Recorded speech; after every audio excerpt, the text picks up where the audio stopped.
전화벨이 울렸을 때 저는 저녁 준비를 위해 멸치똥을 따고 있었습니다. 요즘은 세상이 좋아져서 똥 딴 멸치도 판다지만 뭐든 제 손으로 직접 해야 직성이 풀리는 이놈의 성격은 예순을 넘어서도 변할 줄을 모르네요. 화면에 뜬 내 아들이라는 세 글자에 반가운 마음이 먼저 들었지요. 이놈의 자식, 제 어미한테는 용건이 없으면 전화 한 통 하는 법이 없거든요. 무슨 일이 있나 싶어 멸치가루를 앞치마에 툭툭 털어내고 전화를 받았습니다. 어머니, 진나가 아기 낳았어요. 방금요. 수화기 너머로 들려오는 아들의 목소리는 흥분과 기쁨으로 잔뜩 떨리고 있었습니다. 제 심장도 쿵 하고 내려앉는 것 같았어요. 드디어 제가 할머니가 되는 순간이었습니다. 홀몸으로 저 자식을 낳아 기른 세월이 주마등처럼 스쳐 지나가더군요. 코올리게 아들이 장가를 가고 이제는 제 아이의 아버지가 되었다니 대견하고 기특한 마음에 눈시울부터 뜨거워졌습니다. 어머나 세상에. 그래서 아들은 건강하고 우리 진나는 괜찮아? 네, 둘 다 건강해요, 어머니. 3.2kg짜리 늠름한 아들이래요. 제가 지금 정신이 하나도 없어서 일단 어머니한테 제일 먼저 알려드려야 할 것 같아서요. 그래, 잘했다. 잘했어, 내 아들. 병원이 어디라고 했지? 내가 지금 바로 갈게. 저는 허둥지둥 가스불을 잠그고 외출 준비를 서둘렀습니다. 옷장 깊숙이 넣어두었던 가장 점잖고 고와 보이는 외투를 꺼내 입었지요. 첫 손주를 만나러 가는 길인데 행여나 초라한 할미의 모습에 기가 죽을까 저어하는 마음이었어요. 택시를 타고 병원으로 향하는 내내 창밖 풍경은 눈에 들어오지도 않았습니다. 오로지 제 머릿속에는 곧 만나게 될 손주의 얼굴만이 가득 그려지고 있었지요. 우리 아들 우식이는 저를 닮지 않고 일찍 세상을 떠난 제 남편을 꼭 빼닮아 이목구비가 아주 시원시원합니다. 쌍꺼풀 없이 길게 찢어진 눈매에 오뚝한 콧날은 어디 내놔도 빠지지 않는 미남 소리를 듣게 했지요. 며느라이인 진나는 동글동글한 얼굴에 눈이 크고 애교가 많은 인상이고요. 그래서 두 사람을 반반씩 닮은 아이가 태어날 거라고 모두가 그렇게 기대하고 있었습니다. 특히나 우식이는 자기 코를 닮은 아들이었으면 좋겠다고 입버릇처럼 말하곤 했어요. 그 생각을 하니 저절로 웃음이 났습니다. 어떤 얼굴을 하고 있을까, 내 강아지. 아빠를 닮았을까, 엄마를 닮았을까.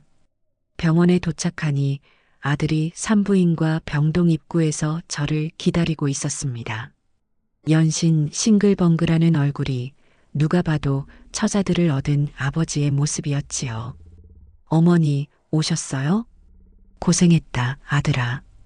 우리 진나는 좀 어때? 얼굴이라도 볼 수 있는 거니? 지금은 회복실에 있어요. 마취 깨려면 좀 걸린대요. 일단 아기부터 보러 가요. 아들의 등을 떠밀리듯 신생아실로 향했습니다. 유리창 너머로 세상에 태어난 지 얼마 안 된 갓난아기들이 꼬물거리며 누워 있었어요. 저마다 다른 얼굴, 다른 표정으로 잠들어 있는 모습이 경이롭기까지 했습니다. 아들이 유리창 한쪽을 가리키며 말했어요. 저기요, 어머니. 저기 저 아기 김우식 주니어. 아들의 손끝이 향한 곳을 바라본 순간 저는 숨을 잠시 멈췄습니다. 하얀 속삭이에 쌓인 작은 아기가 그곳에 있었어요. 그런데 이상했습니다. 아무리 뜯어보고 또 뜯어봐도 그 아기의 얼굴에서 제 아들 우식이나 며느리 진나의 모습을 찾아볼 수가 없었습니다.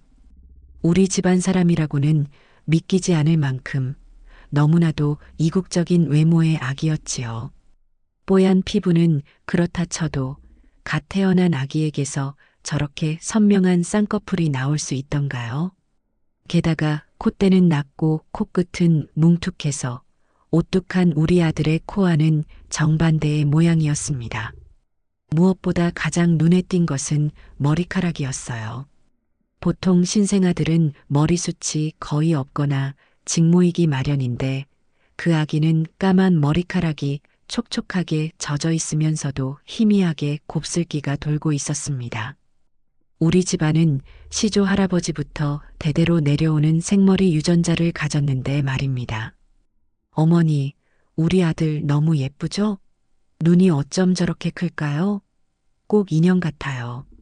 아들은 옆에서 감탄사를 연발하고 있었지만 제 귀에는 하나도 들어오지 않았습니다. 심장이 불길하게 쿵쾅거리기 시작했어요. 아니야, 내가 뭘 안다고. 갓난아기 얼굴은 다 거기서 거기지. 붓기가 빠지고 크면서 얼굴은 수십 번도 더 바뀐다고 하지 않았나? 저는 애써 고개를 저으며 나쁜 생각을 떨쳐내려 했습니다. 하지만 한번 피어오른 의심의 연기는 좀처럼 사그라들지 않았습니다. 잠시 머리도 식힐 겸 화장실에 다녀오겠다며 복도로 나왔습니다. 차가운 벽에 등을 기대고 길게 숨을 내쉬었지요. 바로 그때였습니다. 신생아실에서 나온 경력이 꽤 되어 보이는 간호사 한 분이 제게 다가왔습니다. 인상이 선하고 말투가 차분한 분이었어요. 혹시 김진나 산모님 시어머님 되시나요? 네, 그런데요. 아기가 참 예쁘네요. 그런데 어머님, 제가 괜한 말씀을 드리는 건 아닌지 모르겠습니다만 그녀는 주변을 한번 휘 둘러보더니 목소리를 낮춰 제게 속삭였습니다. 아기 아빠랑 아기가 하나도 안 닮았네요. 보통은 그래도 부모 한쪽은 조금씩 닮기 마련인데 참 신기해서요. 요즘 세상이 하도 흉흉하지 않습니까? 혹시라도 모르니 나중에 친자 검사 한번 해보시는 게 마음 편하실 수도 있어요. 그 말은 제 가슴에 거대한 바위를 올려놓은 듯 묵직하게 내려앉았습니다. 제가 애써 외면하려 했던 의심의 실체를 생판남인 간호사의 입을 통해 확인받은 기분이었어요. 온몸의 피가 차갑게 식는 것 같았습니다. 제 표정이 굳어지는 것을 보았는지 간호사는 아이고 제가 괜한 소리를 했나 봅니다. 못 들은 걸로 하세요, 어머님. 하며 서둘러 자리를 떴습니다. 하지만 그녀의 말은 이미 제 뇌리에 깊숙이 박혀버렸습니다. 다시 신생아실 앞으로 돌아왔을 때 저는 이전과는 완전히 다른 시선으로 모든 것을 바라보게 되었습니다. 회복실에서 나온 며느리 진나가 아들의 부축을 받으며 신생아실 앞에 서 있었지요. 어머님 오셨어요. 아이고, 제가 이런 모습을 보여드려서 어떡해요. 헬쑥한 얼굴에 며느리는 제게 미안한 표정을 지어 보였지만 그 눈빛 어딘가에 스며있는 불안감을 저는 놓치지 않았습니다. 아들 우식이는 그런 며느리의 어깨를 감싸 안으며 연신 아기 자랑을 늘어놓더군요. 진나야 고생했어. 우리 아들 좀 봐. 당신 닮아서 눈이 정말 크고 예뻐. 그런데 또 분위기는 이국적인 게 꼭 서양 아기 같기도 하고 당신이 임신했을 때 잘생긴 서양 배우 사진을 많이 봐서 그런가 봐. 그 해맑은 말을 듣고 있는 제 속은 시커멓게 타들어갔습니다. 저 철없는 소리를 어쩌면 좋을까요? 아들의 말에 며느리는 어색하게 웃으며 제 눈치를 살폈습니다. 어머님, 아기는 원래 크면서 얼굴이 몇 번이고 바뀐대요. 지금은 부어 있어서 그래요. 크면 아빠 쏙 빼닮을 거예요.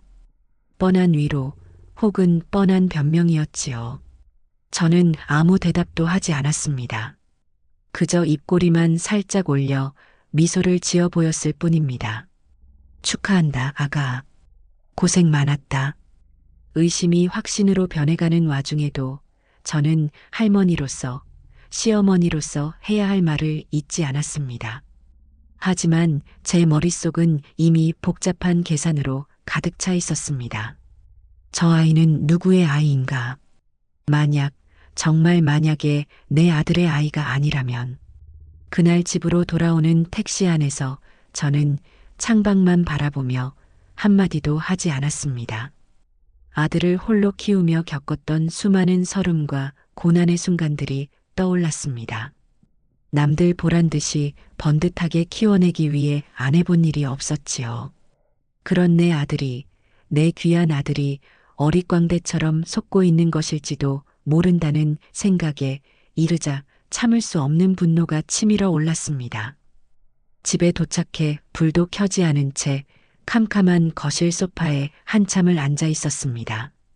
간호사의 목소리, 아기의 이국적인 얼굴, 아들의 철없는 감탄사, 그리고 며느리의 불안한 눈빛이 차례로 떠올랐다 사라지기를 반복했습니다. 아니, 이것은 단순한 의심이 아닐 겁니다. 이것은 어미로서의 제 직감이었어요. 그리고 제 직감은 단 한 번도 틀린 적이 없었지요. 저는 조용히 자리에서 일어나 컴퓨터를 켰습니다. 어두운 방 안에서 모니터의 하얀 불빛만이 제 얼굴을 비추고 있었지요. 검색창에 떨리는 손으로 한 글자씩 입력했습니다. 친자 확인 유전자 검사. 그날 밤 저는 결심했습니다. 이 의혹의 끝을 제 눈으로 직접 확인하겠다고요. 만약 모든 것이 제 늙은 망상이었다면 며느리 앞에 무릎이라도 꿇을 각오였습니다. 하지만 만약 제 예감이 맞는다면 내 아들의 인생을 통째로 뒤흔든 그 대가를 반드시 치르게 할 것이라고 저는 차가운 밤 공기에 대고 굳게 맹세했습니다. 첫 손주를 본 기쁨은 온데간데 없이 사라지고 그 자리에는 차갑고도 비장한 결의만이 남아 있었습니다. 폭풍우가 몰려오고 있었지만 저는 그 폭풍의 한가운데로 걸어 들어갈 준비를 하고 있었습니다. 그날 밤 저는 뜬 눈으로 컴퓨터 화면만 바라보았습니다. 제 인생에 이렇게 무언가를 골똘히 탐색해 본 적이 있었나 싶어요. 젊어서는 먹고 사는 일이 바빠 인터넷은커녕 신문 한 줄 제대로 읽을 시간이 없었고, 나이가 들어서는 아들이 사준 스마트폰으로 고작 친구들과 안부 메시지를 주고받거나 재미난 동영상을 보는 게 전부였으니까요. 하지만 지금은 달랐습니다. 제 아들의 인생, 어쩌면 우리 가족 전체의 명운이 걸린 문제였기에 저는 마치 입시를 앞둔 수험생처럼 절박한 심정으로 키보드를 두드렸습니다. 유전자 검사 기관이라고 검색하니 수십 개의 업체가 주르륵 나타나더군요. 비용도 검사 방법도 결과가 나오기까지 걸리는 시간도 제각각이었습니다. 저는 그 중에서도 가장 후기가 많고 정부공인기관이라는 표시가 붙은 곳들을 중심으로 샅샅이 훑어보기 시작했습니다. 어떤 곳은 머리카락만으로도 검사가 가능하다고 했고, 어떤 곳은 구강상피세포, 즉 입안의 볼점막 세포가 가장 정확하다고 설명했습니다. 혈액이 가장 확실하지만 지금 제 상황에서 갓난아기와 아들의 피를 몰래 채취한다는 건 불가능한 일이었지요. 저는 A4 용지를 꺼내 각 업체의 장단점을 꼼꼼히 적어 내려갔습니다. 마치 시장에 가서 콩나물 한 줌을 사더라도 어느 집이 더 양을 많이 주고 신선한지를 따져보는 주부의 심정으로요. 어업체 비용 저렴, 머리카락 가능. 단 모근이 붙어있는 머리카락 대여섯 가닥 필요. 비업체 구강상피세포 채취 방식, 정확도 99.999% 보장. 비용은 어업체보다 10만 원가량 비쌈. 시업체 특수 검체 칫솔 등 가능. 추가 비용 발생. 한참을 비교 분석하던 제 눈에 한 업체의 안내 문구가 들어왔습니다. 비밀 보장. 의뢰인의 정보는 법적 분쟁 시 법원의 명령 없이는 절대 외부에 공개되지 않습니다. 이 문장을 보는 순간 저는 마음을 정했습니다. 비용이 조금 더 들더라도 가장 정확하고 안전한 방법을 택해야 했어요. 저는 구강상피세포 채취 방식을 사용하는 비업체 홈페이지에 들어가 회원 가입부터 했습니다. 검사 키트를 신청하는 절차는 생각보다 간단했지만 주소를 입력하는 손가락은 미세하게 떨리고 있었습니다. 이 작은 택배 상자 하나가 우리 집에 어떤 폭풍을 몰고 올지 그때는 감히 상상조차 할 수 없었지요. 며칠 뒤 제 이름으로 된 작은 택배 상자가 도착했습니다. 상자 안에는 상세한 설명서와 함께 멸균된 면봉 2개, 샘플 보관용 봉투, 그리고 반송용 등기우편 봉투가 들어 있었어요. 저는 설명서를 10번도 더 정독하며 채취 방법을 머릿속에 완벽하게 숙지했습니다. 이제 남은 것은 작전을 실행할 완벽한 날을 잡는 것이었지요. 저는 달력을 한참이나 들여다보았습니다. 그리고 한 날짜에 동그라미를 쳤습니다. 바로 손주의 100일이 되는 날이었어요. 그래, 100일 잔치를 핑계로 아들 내외를 집으로 부르는 거야. 아무도 의심하지 못할 완벽한 명분이 아닌가. 저는 곧바로 며느리에게 전화를 걸었습니다. 평소보다 한 톤 높은 상냥한 목소리를 연기하며 말했지요. 아가, 잘 지내니? 우리 손주 보고 싶어서 어떡하니? 네, 어머님. 저희 잘 지내요. 아기도 잠투정 없이 잘 자고요. 다행이구나. 다름이 아니라 곧 우리 강아지 100일이잖니. 요즘 젊은 사람들은 그냥 지나가기도 한다지만 그래도 첫 손주인데 그냥 넘어가기는 내가 너무 서운해서 말이야. 거창하게 식당 잡고 사람 부르면 너도 힘들 테니 그냥 우리 식구끼리 집에서 조촐하게 밥이나 한 끼 먹는 게 어떻겠니? 내가 맛있는 거 잔뜩 해놓고 기다릴게. 제 제안에 며느리는 잠시 말이 없었습니다. 아마 속으로는 탐탁지 않았을 겁니다. 하지만 갓 출산한 며느리를 위하는 척 식구끼리 단출하게 하자는 시어머니의 제안을 거절할 명분은 없었겠지요. 네, 어머님. 그렇게 해주시면 저야 감사하죠. 그래. 그럼 그날 보자꾸나. 아기 옷이라도 한 벌 사입혀야겠네. 전화를 끊고 나서 저는 길게 안도의 한숨을 내쉬었습니다. 일단 가장 큰 고비는 넘겼습니다. 이제 남은 것은 그날 제 계획을 한치의 오차도 없이 성공시키는 것뿐이었어요. 그 와중에도 아들 우식이는 철없는 행동으로 제 속을 긁어댔습니다.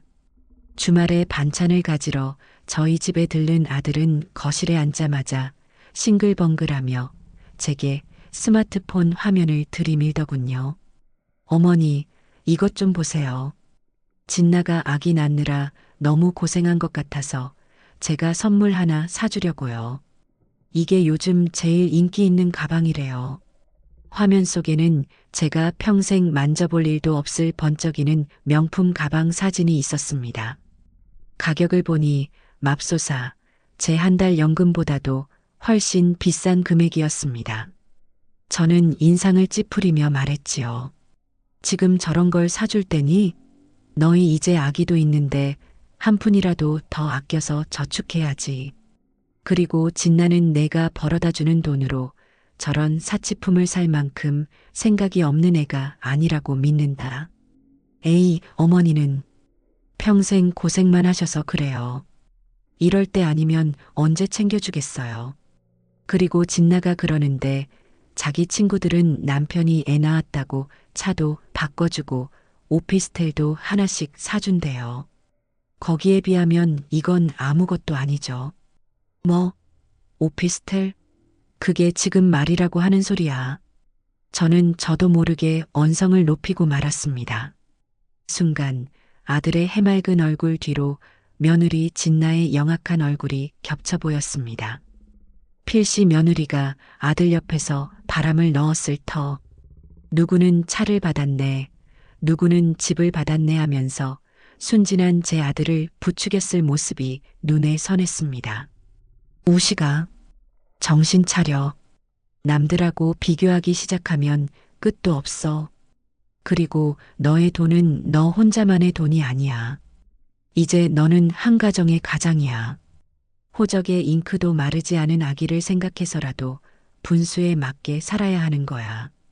어머니는 꼭 그렇게 찬물을 끼얹으셔야 해요? 제가 알아서 할게요. 아들은 입이 한 발이나 튀어나와서는 토라져 버렸습니다. 그런 아들의 모습을 보니 가슴 한구석이 아려왔지만 저는 마음을 다잡았습니다. 그래, 내가 이렇게 정신을 바짝 차리고 있어야 한다. 저 순에 빠진 녀석을 지키려면 이 독한 어미가 악역을 맡을 수밖에 없지. 저는 아들이 사가려는 반찬통을 챙겨주며 아무렇지 않은 척 말했습니다. 100일잔치 날 늦지 말고 오너라. 할머니가 우리 손주 금반지 하나 준비해놨다. 그 말에 아들은 금세 표정이 풀려서는 역시 우리 엄마밖에 없다며 어깨를 주무르더군요. 저 단순하고 착해 빠진 아들을 제가 어떻게든 지켜내야만 했습니다. 그 어떤 배신과 기만으로부터도요. 100일 잔칫날까지 남은 며칠 동안 저는 매일 밤 기도하는 심정으로 유전자 검사 키트를 매만졌습니다. 부디 이 모든 것이 저의 기우이기를 바라면서도 한편으로는 진실을 마주할 용기를 달라고 빌고 또 빌었습니다. 그 시간은 제게 있어 마치 폭풍전야의 고요함과도 같았습니다. 마침내 운명의 날이 밝았습니다. 손주의 100일을 축하한다는 명분 아래 저는 거대한 칼날을 품은 채 아침부터 분주하게 움직였습니다. 시장에 가서 가장 좋은 소고기와 싱싱한 해산물을 사와 갈비찜을 재우고 삼색나물이며 잡채까지 상다리가 휘어지도록 음식을 준비했지요. 혹시라도 제 속내를 들킬까봐 평소보다 더욱 살갑고 인자한 시어머니의 모습을 연기하기 위해 안간힘을 썼습니다. 집안 가득 맛있는 냄새가 퍼져나갔지만 제 속은 까맣게 타들어가고 있었습니다. 오후가 되자 아들 내외가 100일의 주인공인 아기를 안고 도착했습니다. 아들은 어머니 무슨 진수성찬을 이렇게 차리셨어요? 거의 잔칫날 수준인데요.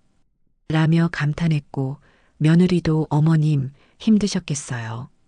정말 감사해요. 라며 고개를 숙였습니다.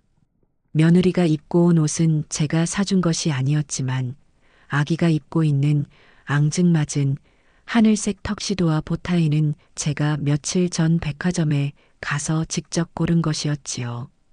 힘들긴 뭐가 힘들어. 우리 강아지 첫 100일인데 이 정도는 해야지. 얼른 이리 줘봐.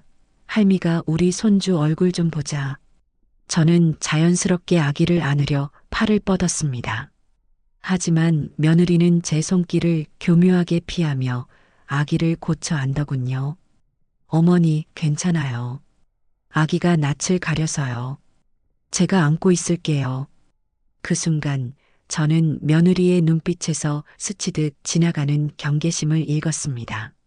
마치 제 의도를 꿰뚫어 보고 있기라도 한 것처럼 며느리는 식사를 하는 내내 아기를 품에서 내려놓지 않았습니다. 심지어 아들이 진나야 힘들 텐데 어머니한테 아기 좀 맡기고 편하게 밥 먹어. 라고 말해도 아니에요. 괜찮아요. 아기가 엄마 냄새를 맡아야 안정을 찾아서요. 라며 끝까지 아기를 사수하더군요. 그 모습은 헌신적인 어머니라기보다는 무언가를 필사적으로 지키려는 파수꾼에 가까워 보였습니다. 시간은 자꾸만 흘러가는데 제 계획을 실행할 틈은 좀처럼 보이지 않았습니다. 제 마음은 점점 초조해졌지요. 이대로 기회를 놓칠 수는 없다. 오늘이 아니면 모든 것이 수포로 돌아간다. 저는 머릿속으로 수백 번이나 시뮬레이션을 돌렸습니다. 어떻게 하면 두 사람의 의심을 사지 않고 자연스럽게 샘플을 채취할 수 있을까? 기회는 아주 우연한 순간에 찾아왔습니다. 식사를 마치고 거실에서 과일을 먹고 있을 때였어요. 아들이 제 옆에 앉으며 소파 등받이에 외투를 아무렇게나 벗어 던졌습니다. 바로 그때 제 눈에 아들의 검은 외투 어깨 부분에 붙어 있는 머리카락 서너 올이 들어왔습니다. 심장이 쿵 하고 내려앉았지요. 저는 아무렇지 않은 척 아들에게 말을 걸었습니다. 우식아, 너 회사에서 요즘 힘들지는 않고? 얼굴이 좀 상한 것 같구나. 아니에요, 어머니. 요즘 큰 프로젝트 때문에 좀 바빠서 그렇지 괜찮아요. 아들과 대화를 나누는 척하며 저는 슬쩍 몸을 돌려 외투 쪽으로 손을 뻗었습니다. 그리고는 눈 깜짝할 사이에 머리카락 몇 올을 가볍게 집어 제 주머니 속에 넣었지요. 손바닥 안에서 느껴지는 몇 가닥의 머리카락이 마치 천근만근의 무게처럼 느껴졌습니다. 일단 아들의 샘플은 확보했습니다. 이제 남은 것은 가장 어려운 관문, 바로 아기의 구강상피세포를 채취하는 일이었습니다. 저는 잠시 후 주방에서 물을 마시고 오는 척하며 미리 준비해둔 멸균 면봉을 손에 숨겨 나왔습니다. 그리고는 며느리 옆으로 다가가 앉으며 인자한 미소를 지어 보였지요. 아이고, 우리 강아지. 밥 먹고 나니 졸린가 보네. 눈을 다 못 뜨네. 네, 어머님.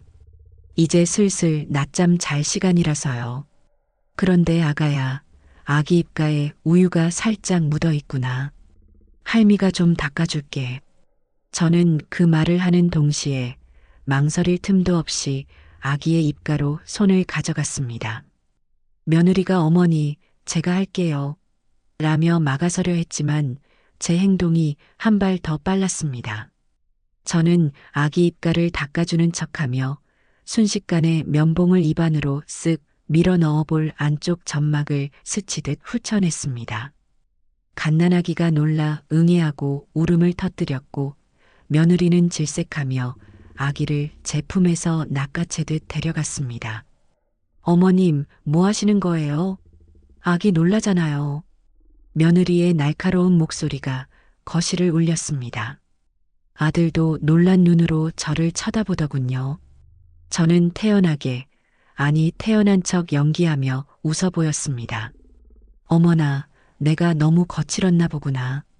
미안하다, 아가야. 할미가 오랜만에 아기를 봐서 서툴렀나 봐. 우리 강아지 놀라게 해서 미안해. 저는 멋쩍은 웃음으로 상황을 무마하려 애썼습니다. 제 오른손 안에는 결정적인 증거가 될 면봉이 단단히 쥐어져 있었지요. 며느리는 저를 의심과 원망이 뒤섞인 눈으로 쏘아보았지만 설마 제가 유전자 검사를 위해 그런 행동을 했으리라고는 상상조차 하지 못하는 듯했습니다. 그저 늙은 시어머니의 서투른 실수 정도로 생각하는 것 같았어요. 그렇게 아슬아슬한 백일잔치는 끝이 났습니다. 아들 내외가 돌아간 후 텅 빈 집에는 저 혼자만이 남았습니다. 저는 곧장 제 방으로 들어가 문을 잠그고 주머니와 손바닥 안에 숨겨두었던 2개의 샘플을 꺼내 책상 위에 올려놓았습니다. 아들의 머리카락 몇 올과 아기의 침이 묻은 면봉. 이 작고 하찮아 보이는 것들이 우리 가족의 운명을 뒤바꿀 열쇠였습니다. 저는 설명서에 적힌 대로 조금의 실수도 없이 샘플들을 각각의 보관 봉투에 넣고 밀봉했습니다. 그리고 함께 동봉되어 있던 반송용 등기우편 봉투에 그것들을 조심스럽게 넣었지요. 봉투를 풀로 붙여 단단히 봉하는 순간 저는 이제 정말 되돌릴 수 없는 강을 건넜다는 것을 실감했습니다. 심장은 여전히 미친 듯이 뛰고 있었지만 제 손은 더 이상 떨리지 않았습니다. 다음 날 아침 저는 동이 트자마자 집을 나섰습니다.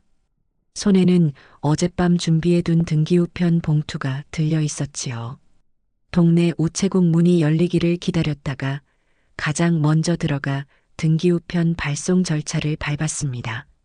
창구 직원이 제게 봉투를 건네받아 무게를 재고 우표를 붙이는 그 짧은 순간이 제게는 영원처럼 길게 느껴졌습니다. 확실하게 배송될 겁니다. 어머님. 직원의 사무적인 말을 뒤로하고 우체국을 나섰습니다.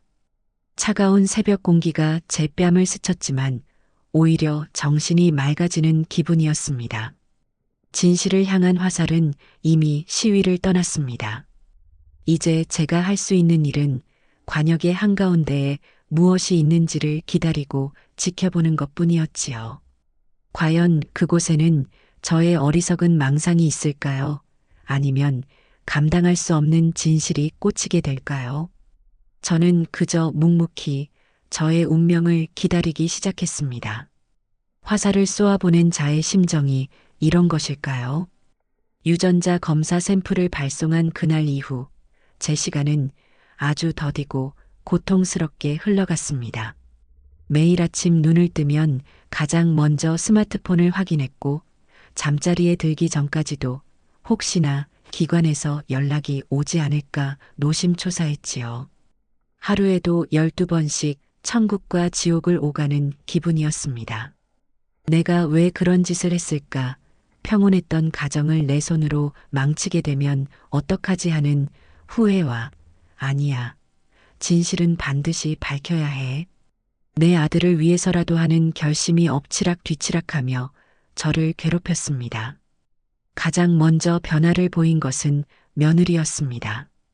100일 잔치 이후 며느리는 저희 집에 발길을 뚝 끊었습니다. 제가 먼저 전화를 걸기 전까지는 안부 전화 한 통이 없었지요. 일주일쯤 지났을까요? 저는 손주가 보고 싶다는 핑계로 며느리에게 전화를 걸었습니다. 아가, 잘 지내지? 우리 손주는 잘 크고? 네, 어머님. 그냥 그래요. 수화기 너머로 들려오는 며느리의 목소리는 평소와 달리 차갑고 건조했습니다. 제가 다시 한번 이번 주말에 반찬이라도 좀 해갈까? 하고 묻자 며느리는 기다렸다는 듯이 대답하더군요. 아니에요, 어머님. 괜찮아요. 아기가 요즘 감기 기운이 있어서요. 다른 사람 만나는 건 좀 피하는 게 좋을 것 같아요. 감기 기운이라니요. 핑계라는 것을 모를 제가 아니었습니다. 하지만 저는 굳이 따져 묻지 않고 그래. 그럼 아기 다 나으면 그때 연락하렴. 하고 전화를 끊었습니다. 그리고 며칠 뒤 다시 전화를 걸었을 때의 핑계는 예방접종이었습니다. 그 다음번에는 영유아 검진이었고요. 며느리는 어떻게든 저와의 만남을 피하기 위해 온갖 그럴듯한 이유를 만들어내고 있었습니다. 그러던 어느 날 며느리에게서 먼저 전화가 걸려왔습니다. 저는 내심 이제라도 마음이 풀렸나 싶어 반갑게 전화를 받았지요. 하지만 며느리가 던진 질문은 제 예상을 완전히 빗나가는 것이었습니다. 저기 어머님, 혹시 100일 잔치 때요. 아기 물건 중에 뭐 가져가신 거 있으세요? 아기가 쓰던 손수건이 하나 없어져서요. 심장이 덜컥 내려앉았습니다. 설마 눈치챈 건가? 저는 애써 태어난 목소리로 대답했습니다. 내가 아기 물건을 뭐하러 가져가니? 아마 어디 다른 데 있겠지. 잘 찾아보렴. 그런가요? 알겠습니다, 어머님. 며느리는 짧게 대답하고는 서둘러 전화를 끊었습니다. 아마 100일 잔칫날 제가 아기 입을 닦아주던 그 순간을 떠올리며 저를 의심하고 있는 것이 분명했습니다. 며느리의 의심은 저를 더욱 불안하게 만들면서도 한편으로는 제 의심에 대한 확신을 더해주고 있었지요. 죄 지은 자가 제 발 저린다는 옛말은 틀린 법이 없으니까요. 엎친 데 덮친 격으로 아들 우식이와의 관계에도 금이 가기 시작했습니다. 하루는 아들에게서 전화가 걸려왔습니다. 대뜸 화가 난 목소리였지요. 어머니, 도대체 왜 자꾸 진나한테 전화해서 사람을 귀찮게 하세요? 내가 귀찮게 했다니 그게 무슨 소리야. 나는 그냥 손주가 보고 싶어서 그런 거지. 진나가 지금 산후 우울증 때문에 얼마나 힘든데요. 어머니가 자꾸 그러니까 스트레스 받아서 잠도 못 잔대요. 제발 진나 좀 가만히 내버려 두세요. 아들의 날선 목소리가 비수처럼 제 가슴에 꽂혔습니다.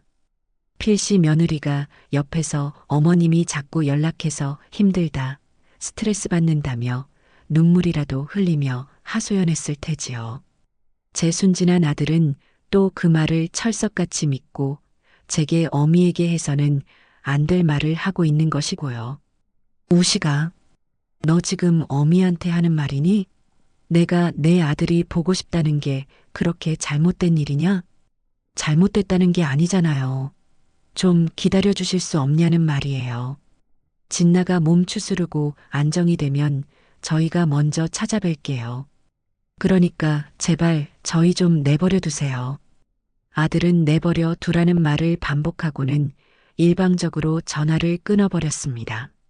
저는 한동안 멍하니 수화기를 들고 서 있었습니다.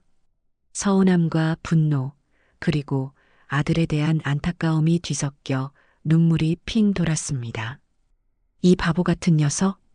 너는 지금 내 아내가 아니라 교활한 여우에게 홀려서 내 어미 가슴의 대못을 받고 있는 것이다.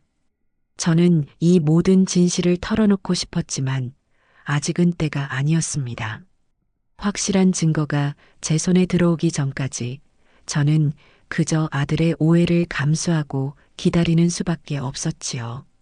그렇게 피가 마르는 2주라는 시간이 흘렀습니다.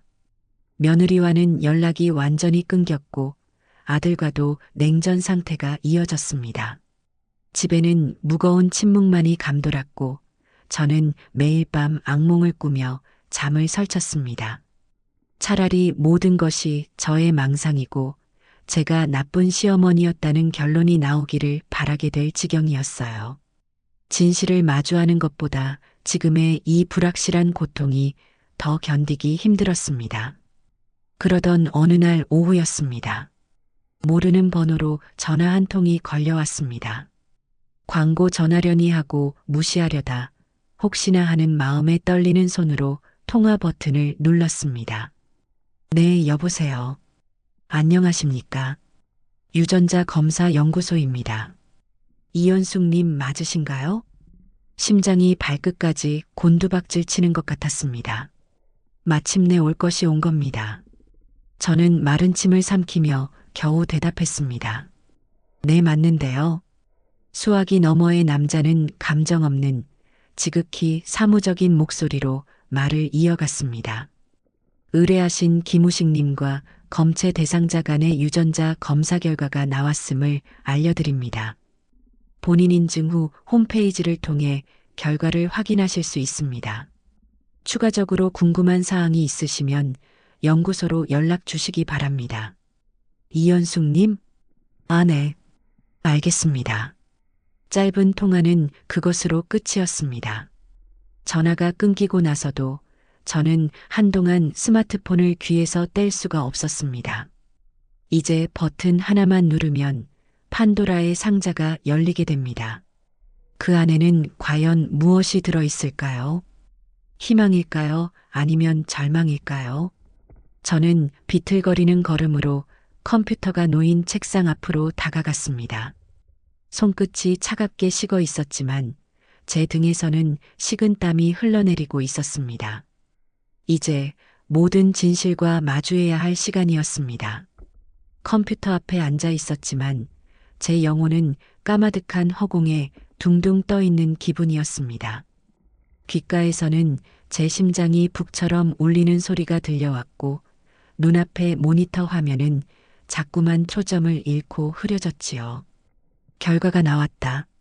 그 한마디가 제 머릿속을 맴돌며 망치처럼 저를 두드리고 있었습니다. 이제 확인만 하면 됩니다.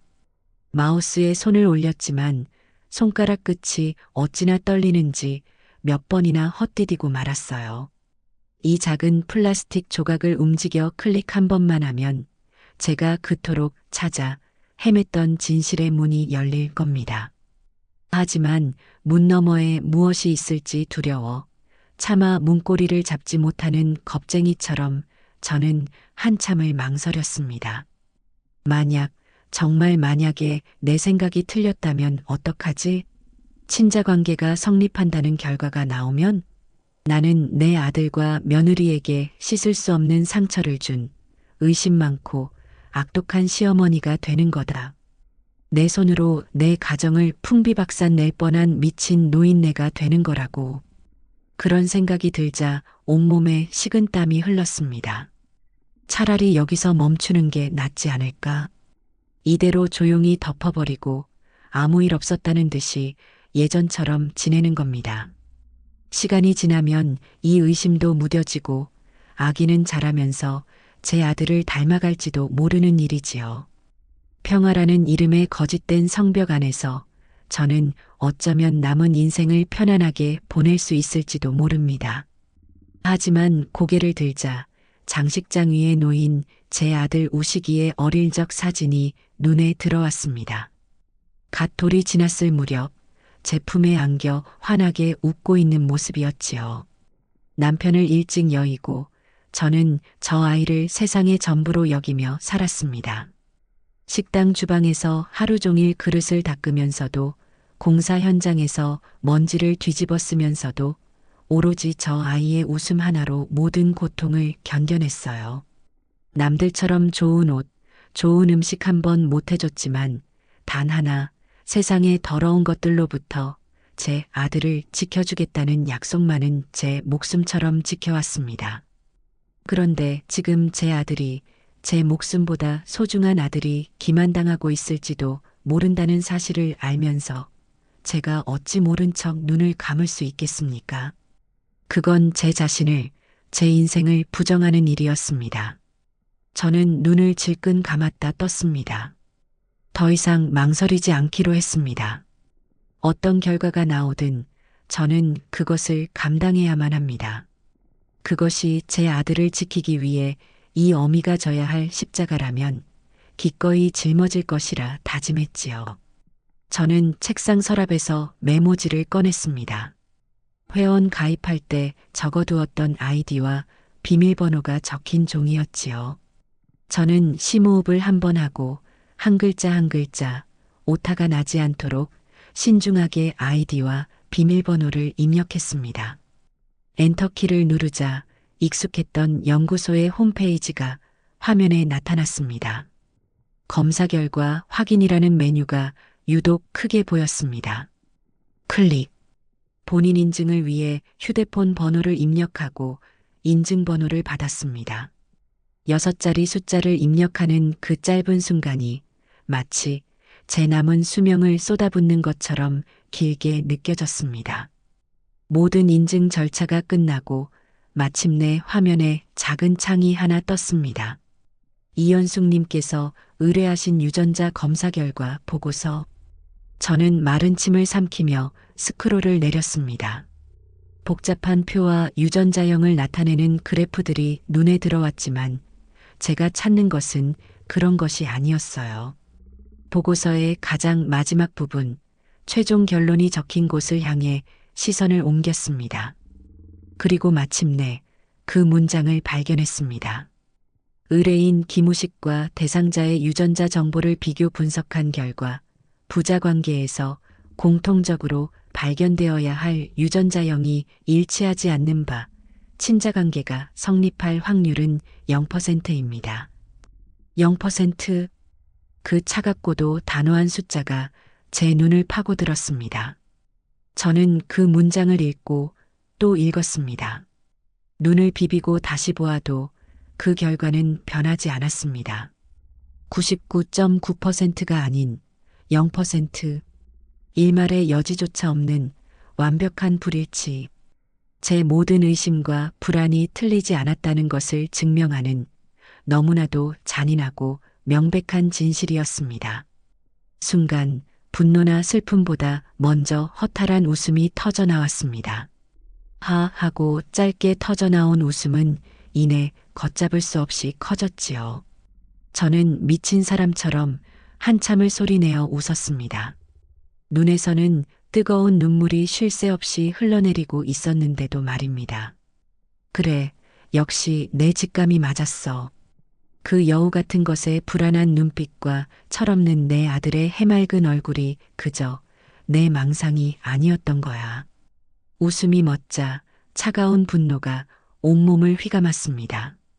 감히 내 아들을, 내 순진한 아들을 상대로 이런 끔찍한 사기극을 벌이다니. 평생을 바쳐 지켜온 내 아들의 인생을 송두리째 망가뜨리려 하다니. 용서할 수 없었습니다. 절대로 이대로 넘어갈 수는 없는 일이었지요. 저는 눈물을 닦고 보고서를 여러 부 출력했습니다. 그리고는 제 방에서 가장 깊숙한 서랍 속에 넣어두었던 남편이 남긴 유일한 유품인 낡은 도장까지 꺼내 들었습니다. 이제 전쟁을 시작할 시간이었습니다. 저는 곧장 아들에게 전화를 걸었습니다. 평소와는 다른 낮고 차분한 목소리였지요. 우시가, 지금 어디니? 어머니, 저 회사인데요. 무슨 일 있으세요? 지금 당장 집으로 좀 오너라. 아주 중요한 할 얘기가 있다. 지금요? 저 한창 바쁜데. 저녁에 가면 안 될까요? 안 된다. 1시간 줄 테니 무슨 수를 써서라도 당장 오너라. 너의 인생이 걸린 문제다. 제 목소리에 담긴 비장함을 느꼈는지 아들은 더 이상 토를 달지 않고 알겠습니다. 금방 갈게요. 라고 대답했습니다. 저는 전화를 끊고 아들이 올 때까지 거실 소파에 꼿꼿이 앉아 기다렸습니다. 머릿속은 차갑게 식어 있었고 앞으로 제가 해야 할 일들과 내뱉어야 할 말들이 순서대로 정리되고 있었지요. 약 40분쯤 지났을까요? 도어락 비밀번호를 누르는 소리가 들리고 아들이 헐레벌떡 집 안으로 들어섰습니다. 어머니, 저 왔어요. 무슨 일이에요, 갑자기. 사람 놀라게. 앉아라. 저는 제 맞은편 소파를 턱짓으로 가리켰습니다. 제 심상치 않은 분위기에 아들은 영문을 모르겠다는 표정으로 자리에 앉았지요. 저는 아무 말 없이 아들 앞에 테이블 위로 제가 출력한 유전자 검사 결과 보고서 한 부를 쓱 밀었습니다. 아들은 의아한 표정으로 보고서를 집어들었습니다. 제목을 읽고 내용을 훑어보던 아들의 얼굴이 순식간에 굳어지기 시작했습니다. 그리고 마지막 결론 부분을 읽은 아들은 믿을 수 없다는 듯 종이를 쥔 손을 부들부들 떨더군요. 이게 뭐예요? 어머니, 이게 도대체 뭐예요? 아들이 버럭 소리를 질렀습니다. 분노와 당혹감이 뒤섞인 얼굴이었지요. 어머니가 어떻게 이런 짓을 하실 수가 있어요? 제 아들을 의심하신 거예요? 내 아들이 아니니까. 보고서에 적힌 그대로다. 너와 그 아이는 아무런 혈연 관계가 없어. 저는 조금의 동요도 없는 목소리로 사실을 말했습니다. 하지만 아들은 현실을 부정하며 자리에서 벌떡 일어났습니다. 말도 안 돼요. 이건 조작이에요. 어머니가 진나를 미워해서 이런 짓까지 꾸미신 거라고요. 어떻게 어머니가 저한테 이러실 수 있어요? 아들의 눈에는 저에 대한 원망과 배신감이 가득했습니다. 저는 그 시선을 피하지 않고 똑바로 마주보며 말했지요. 우시가, 앉아라. 그리고 내 얘기를 들어. 내가 왜 이런 짓까지 해야만 했는지. 저는 병원에 처음 갔던 날부터 시작해서 간호사에게 들었던 이야기, 아기의 외모에서 느꼈던 위화감, 가리고 100일 잔칫날의 일까지 모든 것을 차분하게 하나도 빠짐없이 털어놓았습니다. 아들은 처음에는 거짓말, 을 외치며 제 말을 믿지 않으려 했지만 제 설명이 구체적이면 구체적일수록 아들의 기세는 점차 수그러들었습니다. 그래, 어머니 말씀이 다 사실이라고 쳐요. 하지만 이건 어머니의 의심일 뿐이잖아요. 이 종이 쪼가리 하나로 어떻게 모든 걸 단정해요? 그럼 다시 검사해보거라. 이번에는 너와 내 아내, 그리고 그 아이까지. 세 사람이 함께 공인된 기관에 가서 내 눈으로 직접 확인해. 만약 이 보고서가 틀렸다면 내가 너희들 앞에서 무릎 꿇고 사죄하마. 내 전 재산을 너희에게 주고 연을 끊고 살라면 그렇게 살겠다. 제 단호한 말에 아들은 입을 다물었습니다. 그저 거친 숨을 몰아쉬며 저와 보고서를 번갈아 쳐다볼 뿐이었지요. 아들의 흔들리는 눈빛을 보며 저는 마지막 쐐기를 받기로 했습니다. 내 머리로 직접 생각해 보거라, 우시가. 100일잔치 이후로 내 아내가 어떻게 행동했지? 왜 온갖 핑계를 대며 나와의 만남을 피했을까? 내가 전화해서 손주 안부를 묻는 게 정말 산후 우울증으로 스트레스 받을 만큼 힘든 일이었을까? 아니, 그건 두려움이었을 거다. 자신의 거짓말이 들통날까봐 두려워서 나를 피하고 너를 방패막이로 내세운 것이지. 내 말이 틀리니? 제 말은 아들의 가장 아픈 곳을 정확히 찔렀습니다. 그동안 며느리의 행동을 이해할 수 없다고 생각하면서도 아내를 사랑하는 마음에 애써 외면하고 합리화했던 기억들이 퍼즐처럼 맞춰지기 시작했을 겁니다. 아들의 굳게 닫혀있던 이성의 문에 아주 작은 균열이 생겨나고 있었습니다. 아들은 힘없이 소파에 주저앉으며 머리를 감싸쥐었습니다. 그 모습이 너무나도 위태로워 보였지만 저는 아들을 다그치지 않고 스스로 생각할 시간을 주었습니다. 이 지옥 같은 진실을 받아들이는 것은 온전히 제 아들의 몫이었으니까요. 그날 이후 저희 집에는 숨막히는 침묵이 흘렀습니다. 아들 우식이는 회사에도 휴가를 내고 며칠 동안 제 집에서 칩거했습니다. 방 안에 틀어박혀 나오지도 않고 제가 차려주는 밥도 거의 입에 대지 않았지요. 저는 그런 아들을 묵묵히 지켜볼 뿐이었습니다. 지금 아들에게 필요한 것은 위로나 조언이 아니라 자신의 아내가 저지른 배신과 눈앞에 닥친 진실을 스스로 소화할 시간이라는 것을 알고 있었기 때문입니다. 며칠이 지나고 아들은 마침내 헬쑥한 얼굴로 제 앞에 와 앉았습니다. 며칠 사이에 10년은 늙어버린 듯한 모습이었어요. 어머니, 제가 직접 확인해 봐야겠습니다. 아들의 목소리는 힘없이 갈라져 나왔지만 그 눈빛에는 이전에는 볼 수 없었던 냉철한 결의가 서려 있었습니다. 저는 말없이 고개를 끄덕였습니다. 그래, 그렇게 하거라. 진나에게는 뭐라고 말해야 할까요? 진실을 말할 필요는 없다. 그저 내가 너희 두 사람에게 너무 심하게 대한 것 같아 사과하고 싶으니 저녁이나 함께 먹자고 하거라. 마지막으로 가족으로서 얼굴을 보고 싶다고 말이야. 제 말에 아들은 의아한 표정을 지었지만 이내 제 의도를 알아차린 듯 입을 굳게 다물었습니다. 마지막 만찬. 그것은 며느리 김진나에게 주는 마지막 기회이자 모든 것을 끝내기 위한 하나의 의식이었습니다. 아들은 떨리는 손으로 아내에게 전화를 걸었습니다. 스피커폰 너머로 며느리의 가식적인 목소리가 흘러나왔습니다. 여보세요? 우식 씨 어디예요? 며칠 동안 연락도 없고 무슨 일 있어요? 아니, 그냥 좀 생각할 게 있어서. 어머니 댁에 와 있었어. 네, 어머님 댁에요? 왜요? 어머님이 또 뭐라고 하셨어요? 아니, 그런 거 아니야.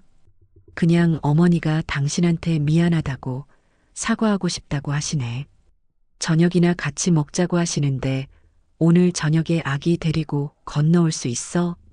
아들의 제안에 며느리는 잠시 말이 없었습니다. 제가 사과를 하겠다는 말이 의심스러우면서도 한편으로는 상황이 자기에게 유리하게 돌아간다고 판단했을 겁니다. 정말요? 어머님이 그러셨어요? 알았어요. 그럼 저녁 준비해달라고 하세요. 곧 갈게요. 역시나 며느리는 제 미끼를 덥석 물었습니다. 자기가 승리했다고 착각했겠지요. 저는 전화를 끊는 아들을 보며 조용히 저녁 식사를 준비하기 시작했습니다. 오늘 이 식탁은 우리 가족의 마지막 만찬이 될 것이었습니다. 저는 평소보다 더욱 정성껏 음식을 차렸습니다. 갈비찜, 잡채, 각종 나물과 전까지. 하지만 그 음식들은 산 사람을 위한 것이 아니라 곧 끊어질 인연을 위한 재물과도 같았습니다.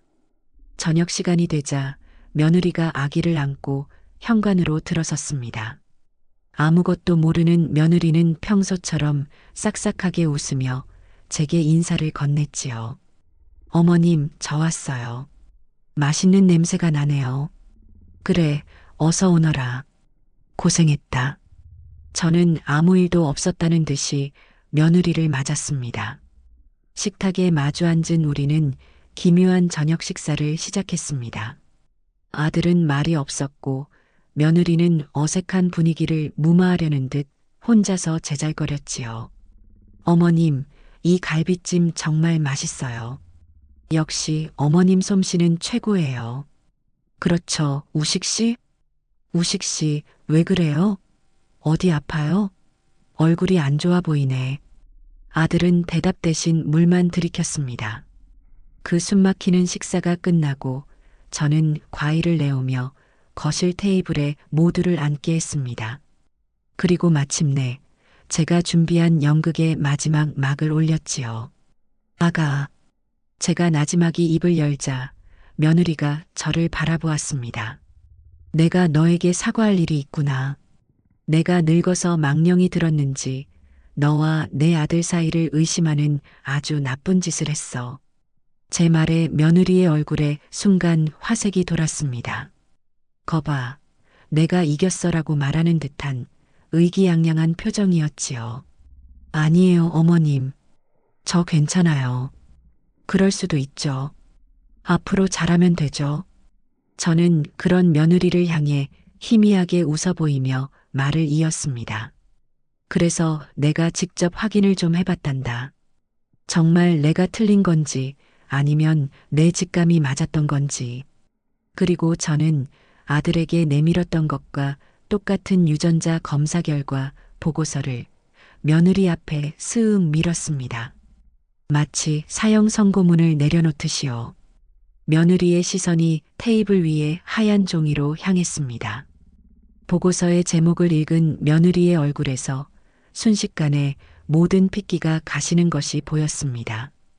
그렇게 제잘거리던 입은 굳게 닫혔고 동그랗게 뜬 눈은 공포와 충격으로 가득 차 있었지요. 방금 전까지 보였던 의기양양함은 온데간데 없이 사라지고 사색이 된 얼굴만이 남아 있었습니다. 이게 뭐예요, 어머님? 이게 뭔데요? 며느리는 떨리는 목소리로 물었습니다. 끝까지 시치미를 뗄 작정인 듯 했습니다. 어머님이 저를 의심해서 이런 것까지 하신 거예요? 어떻게 저한테 이러실 수가 있어요? 며느리는 갑자기 눈물을 뚝뚝 흘리며 피해자 연기를 시작했습니다. 옆에 앉은 아들의 팔을 붙잡고 애원하듯 매달렸지요. 우식 씨, 이것 좀 봐. 어머님이 나한테 이런 짓을 했어. 내가 얼마나 상처받았는지 알아? 당신은 내 편 들어줄 거지? 이건 다 거짓말이야. 조작된 거라고. 아들은 그러나 아내의 팔을 뿌리치지도 그렇다고 감싸주지도 않았습니다. 그저 싸늘하게 식은 눈으로 아내를 내려다볼 뿐이었지요. 아들의 침묵이 그 어떤 말보다 더 무서운 긍정이라는 것을 며느리도 깨달았을 겁니다. 하지만 그녀는 포기하지 않고 비난의 화살을 제게로 돌렸습니다. 어머니, 어머니가 우리 가정을 망치고 있는 거예요. 제가 그렇게 미우셨어요? 제가 우식 씨랑 행복하게 사는 게 그렇게 보기 싫으셨냐고요. 이 집안에 들어와서 제가 얼마나 노력했는지 아세요? 그런데 어떻게 저한테 이런 모욕을 주실 수 있어요? 며느리는 악에 받쳐 소리를 질렀습니다. 그 모습은 마치 발악하는 짐승과도 같았지요. 저는 그 모든 비난을 묵묵히 듣고만 있었습니다. 그리고 며느리의 광기 어린 독백이 끝났을 때 저는 조용히 입을 열었습니다. 그래, 내 말이 모두 맞다고 치자. 내가 늙고 악독한 시어머니라 너를 미워해서 이런 짓을 꾸몄다고 치자꾸나. 저는 자리에서 일어나 서랍 속에 넣어두었던 다른 서류 봉투를 꺼내왔습니다. 그리고 그 안에서 제가 미리 알아봐둔 국내에서 가장 권위 있는 대학병원 유전자 검사센터의 예약 신청서를 꺼내 테이블 위에 올려놓았습니다. 그렇다면 우리 다 같이 병원에 가보자꾸나. 여기 내가 이미 예약까지 다 해두었다. 바로 내일 오전에 너와 내 아들 그리고 내가 낳은 저 아이까지 세 사람이 함께 가서 가장 정확하고 확실한 방법으로 다시 한번 검사를 받아보는 거다. 만약 이 종이가 조작된 것이고 내 의심이 틀렸다면 내가 그 자리에서 너에게 무릎 꿇고 사죄하고 내 전 재산을 너에게 주마. 어떠냐? 이래도 못 가겠니? 제 말에 며느리의 얼굴이 하얗게, 정말이지 종이처럼 하얗게 질려버렸습니다. 더 이상 빠져나갈 구멍이 없다는 것을 그녀 스스로가 너무나도 잘 알고 있었기 때문입니다. 그녀의 눈동자가 파르르 떨리며 불안하게 거실을 헤매기 시작했습니다. 모든 연기가 끝나고 가면이 벗겨지는 순간이었습니다. 집안에는 숨막히는 정적만이 흘렀고 우리는 모두 그녀의 마지막 대답을 기다리고 있었습니다. 길고도 무거운 침묵이 거실을 짓눌렀습니다. 그 정적을 깬 것은 며느리의 악에 바친 목소리가 아니었습니다. 털썩? 며느리가 무릎을 꿇는 소리였습니다. 방금 전까지 저를 잡아먹을 듯이 쏘아붙이던 기세는 온데간데 없이 그녀는 바닥에 주저앉아 통곡하기 시작했습니다. 하지만 그 눈물은 반성의 눈물이 아니었습니다. 모든 것이 끝났다는 절망과 자신의 계획이 수포로 돌아간 것에 대한 분노가 뒤섞인 처절한 패자의 울음소리였지요. 잘못했어요. 어머니, 제가 잘못했어요. 며느리는 제 바짓가랑이라도 붙잡을 듯이 기어오며 빌기 시작했습니다. 옆에서 그 모습을 지켜보던 아들 우식이가 마침내 입을 열었습니다. 그 목소리는 마치 깊은 동굴 속에서 울려나오는 것처럼 차갑고 아무런 감정도 실려 있지 않았습니다. 누구야? 그 한마디에 며느리의 울음이 뚝 그쳤습니다. 그 아이의 아비가 누구냐고 물었다. 아들은 바닥에 엎드린 아내를 싸늘하게 내려다보며 다시 한번 물었습니다. 그 모습은 제가 알던 순하고 우유부단했던 제 아들이 아니었습니다. 배신의 칼날에 심장이 꿰뚫려 모든 감정이 마비되어 버린 낯선 남자일 뿐이었지요. 며느리는 대답 대신 다시 울기 시작했습니다. 그러자 아들의 표정이 일순 무섭게 변했습니다. 말해. 마지막 기회야. 내 입에서 험한 소리가 나오기 전에 누구의 아이인지 말하라고. 아들의 윽박지름에 며느리는 파랗게 질린 채 파르르 떨리는 입술을 겨우 열었습니다. 결혼 전에 만났던 사람이에요. 정말이에요. 결혼하고 나서는 한 번도 만난 적 없어요. 딱 한 번 결혼 직전에 딱 한 번 실수한 건데 그게 이렇게 된 거예요. 뻔뻔한 변명이었습니다. 실수라는 단어로 이 모든 기만과 배신을 덮으려는 그 모습에 저는 역겨움을 참을 수가 없었습니다. 저는 차가운 목소리로 말했지요. 거짓말하지 마라. 내가 임신했다는 걸 알았을 때 이미 임신 8주가 넘었다고 했지. 결혼식은 그로부터 2달 뒤였고 시간 계산도 못할 만큼 내가 어리석어 보이니? 제 지적에 며느리는 말문이 막힌 듯 입만 뻐끔거렸습니다. 그녀의 거짓말이 순식간에 탄로난 것이지요. 그녀는 계획적으로 제 아들을 속여 결혼을 하고 다른 남자의 아이를 제 아들의 아이인 것처럼 꾸며 이 집안에 발을 들인 것이었습니다. 아들 우식이는 며느리의 변명과 저의 말을 들으며 마지막 남았던 일말의 미련마저도 산산조각 나는 듯 했습니다. 아들은 허하고 기가 막힌 웃음을 터뜨리더니 이내 얼굴에서 모든 표정을 지워버렸습니다. 일어나. 아들이 말했습니다. 그리고 나가. 내 눈앞에서 사라져. 여보 우식씨. 제발 내가 정말 잘못했어. 한 번만 용서해줘. 응? 나 당신 없으면 못 살아.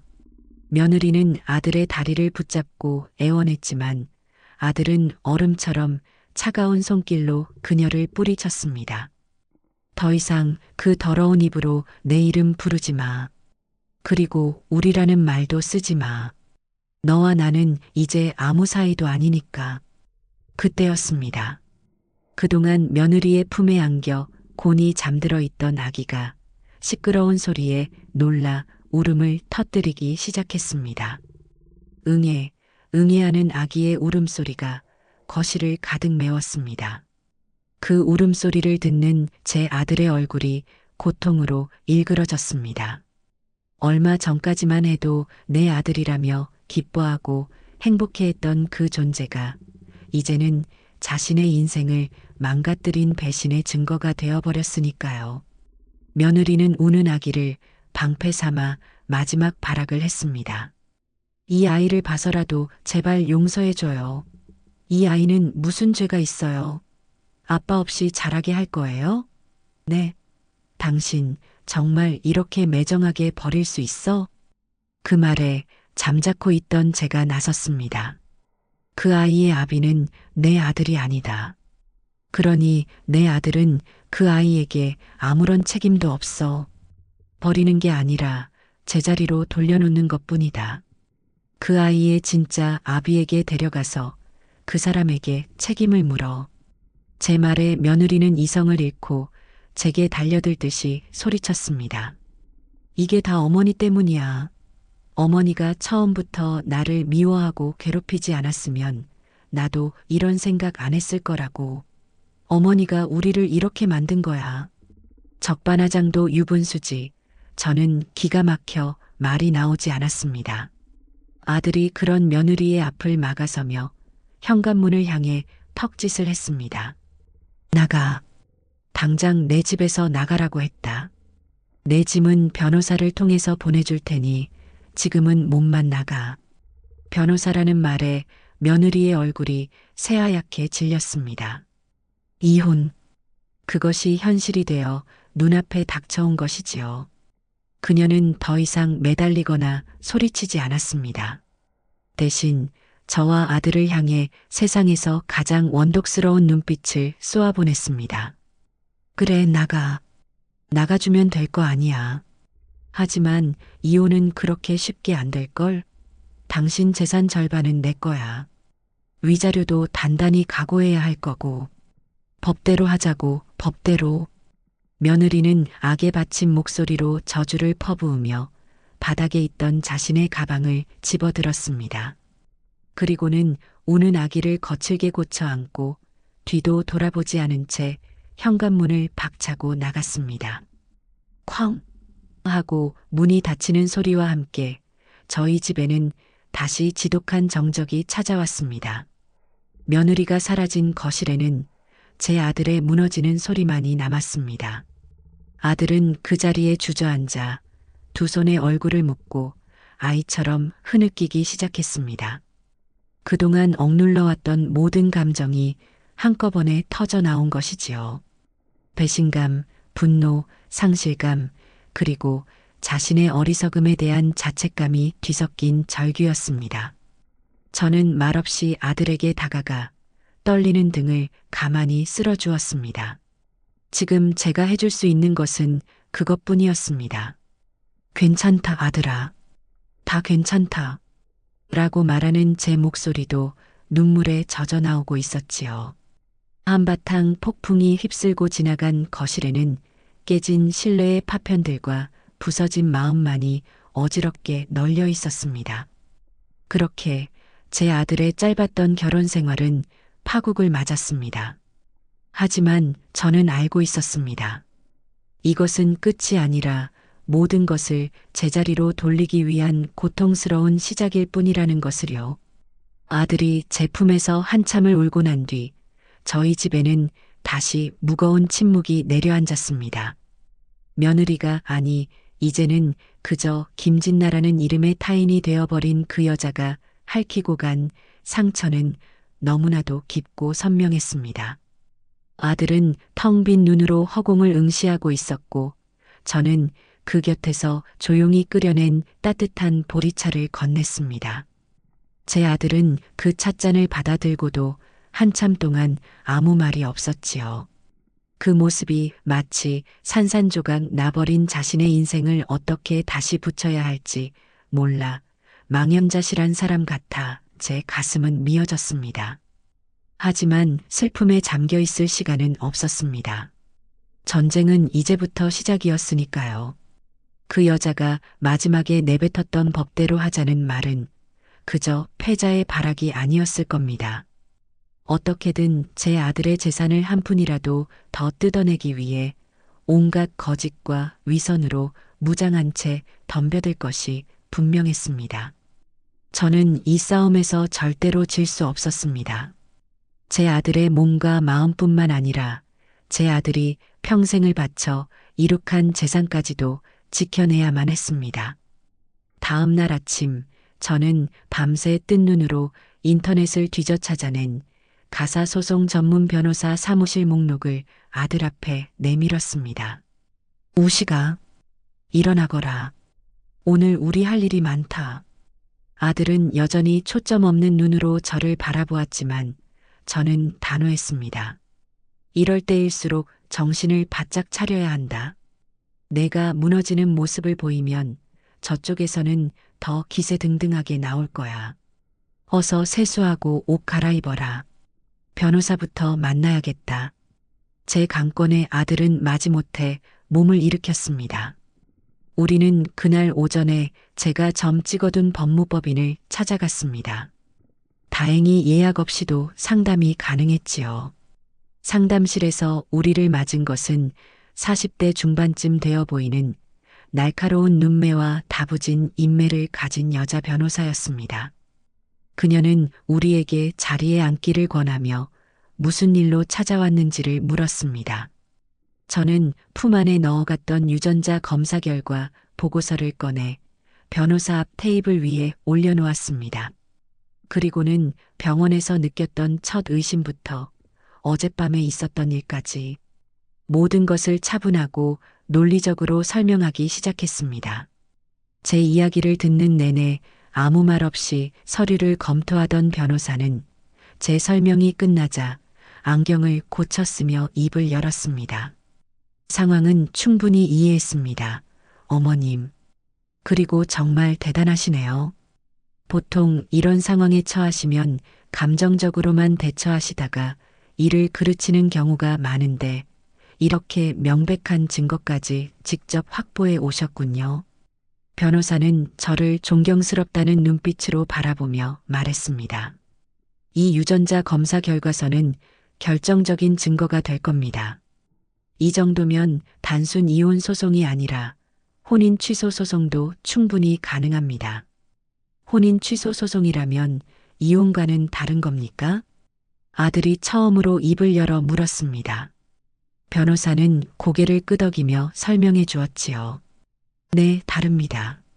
이혼은 혼인 관계를 장래에 향하여 해소하는 것이지만 혼인 취소는 혼인 자체에 중대한 하자가 있었음을 이유로 그 효력을 소급하여 무효로 만드는 겁니다. 법적으로 처음부터 결혼하지 않았던 상태로 되돌리는 것이라고 생각하시면 됩니다. 민법 제816조 제2호 부부 일방이 상대방의 사기 또는 강박으로 인하여 혼인의 의사표시를 한 때에 해당합니다. 자녀의 출생 경위에 대한 기망은 혼인의 본질적 요소에 대한 중대한 기망 행위로 명백한 혼인 취소 사유가 됩니다. 변호사의 전문적인 설명에 어둠 속에 갇혀있던 제 눈앞에 한 줄기 빛이 비치는 듯 했습니다. 그럼 재산 분할이나 위자료는 어떻게 되는 겁니까? 그 여자는 마지막까지 재산 절반을 내놓으라고 소리치고 갔습니다만 혼인이 취소될 경우 재산 분할 청구권은 원칙적으로 인정되지 않습니다. 혼인 생활 자체가 무효가 되기 때문이지요. 오히려 반대로 김우식 씨께서 상대방에게 정신적 고통에 대한 손해배상, 즉 위자료를 청구할 수 있습니다. 명백한 유책 배우자는 상대방이니까요. 또한 혼인 기간 중 김우식 씨의 재산으로 취득하게 된 모든 것, 예를 들어 명품 가방이나 귀금속 같은 것들도 부당이득으로 간주하여 반환을 청구할 수 있습니다. 변호사의 말을 듣고 있던 아들의 눈에 아주 오랜만에 희미한 희망의 빛이 어리는 것 같았습니다. 우리는 그 자리에서 바로 변호사 선임 계약서에 도장을 찍었습니다. 변호사는 앞으로의 진행 절차와 우리가 준비해야 할 서류 목록을 꼼꼼하게 알려주었지요. 사무실을 나서며 저는 제 아들의 어깨를 힘주어 잡았습니다. 맞지? 우리가 이기는 싸움이다. 그러니 더 이상 기죽어 있지 마라. 이 애미가 그리고 법이 너의 편이다. 하지만 우리의 결심이 굳어지기 무섭게 상대방의 공격이 시작되었습니다. 며칠 뒤 법원에서 보낸 두툼한 서류 봉투가 저희 집으로 배달되었습니다. 김진나 측에서 먼저 이혼 소장을 제출한 것이었지요. 저는 아들과 함께 떨리는 마음으로 소장을 읽어 내려갔습니다. 그리고 그 안에 적힌 내용에 우리는 경악을 금치 못했습니다. 소장 속에서 김진나는 완벽한 피해자로 둔갑해 있었습니다. 그녀의 주장은 이러했습니다. 남편 김우식은 결혼 생활 내내 가정에 무관심했으며 아내가 출산을 했음에도 불구하고 자신을 돌보지 않고 시어머니의 말만 듣는 마마보이였다. 시어머니 이연숙은 결혼 초기부터 사사건건 며느리를 트집잡고 구박했으며 급기야는 아무런 근거도 없이 갓 태어난 손주의 혈통을 의심하며 며느리에게 폭언을 퍼붓고 집에서 내쫓았다. 심지어는 제가 100일 잔칫날 아기의 입을 닦아주었던 일을 정서적 아동학대라고 표현하기까지 했더군요. 그리고 그 끝에는 이 모든 정신적 고통에 대한 위자료로 1억 원을 지급하고 혼인 기간 중 형성된 김우식 명의의 아파트와 예금 자산의 절반을 재산분할로 요구한다는 내용이 적혀 있었습니다. 이게 말이 됩니까? 아들은 소장을 바닥에 내동댕이 치며 분노에 몸을 떨었습니다. 흙을 백이라고 우기는 파렴치한 거짓말의 향연이었습니다. 어머니, 저 여자가 정말 미쳤나 봐요. 어떻게 이런 거짓말을. 저는 화가 머리끝까지 치밀어 올랐지만 애써 평정심을 유지하려 노력했습니다. 진정해라, 우식아. 저쪽에서 이렇게 나올 것이라는 건 예상했던 일이다. 거짓말을 하는 자는 더 큰 거짓말을 만들어내기 마련이지. 중요한 것은 우리가 저 거짓말들을 어떻게 깨부수느냐 하는 것이다. 저는 곧바로 우리 변호사에게 연락해 소장 내용을 알렸습니다.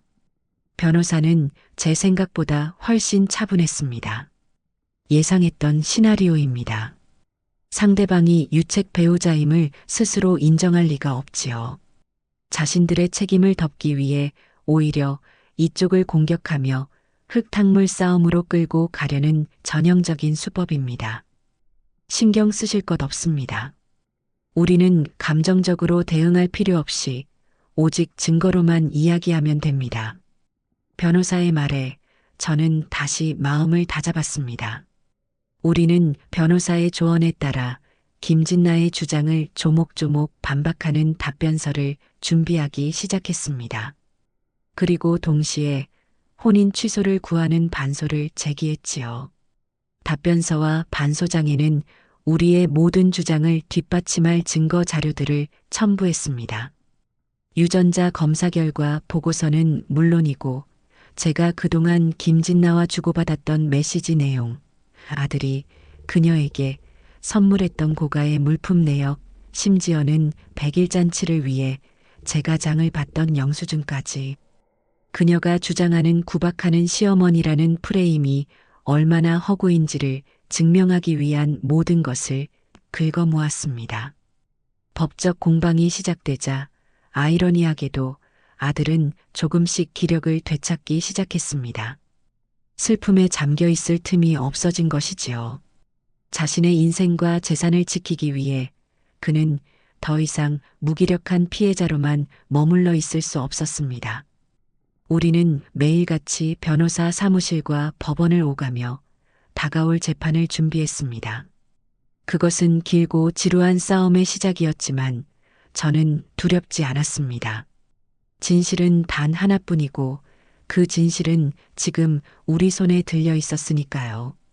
저는 매일 밤 제 아들의 얼굴을 보며 다짐했습니다. 이 지옥 같은 싸움이 끝났을 때 내 아들이 다시 웃을 수 있도록 이 어미가 모든 것을 걸고 싸워 이기리라고 말입니다. 본격적인 소송이 시작되면서 우리는 변호사의 조언에 따라 상대방의 실체를 더욱 명확히 파헤치기 위한 작업에 착수했습니다. 변호사는 법원에 금융거래정보 제출 명령을 신청하여 김진나 명의의 모든 은행 계좌와 신용카드 사용 내역을 확보했습니다. 진실은 우리가 생각했던 것보다 훨씬 더 추악하고 충격적이었습니다. 어느 주말 오후 우리는 변호사 사무실에서 막 도착한 수백 장에 달하는 금융거래 내역서를 앞에 두고 앉았습니다. 저와 아들, 그리고 변호사는 마치 거대한 퍼즐을 맞추는 탐정처럼 서류 더미를 하나하나 검토하기 시작했지요. 그리고 거기서 우리는 김진나의 또 다른 얼굴을 발견했습니다. 가장 먼저 눈에 띈 것은 아들이 매달 생활비로 보내주었던 돈의 행방이었습니다. 아들은 매달 300만 원이라는 적지 않은 돈을 며느리의 계좌로 이체해 주었습니다. 공과금이나 식비 등을 해결하라는 용도였지요.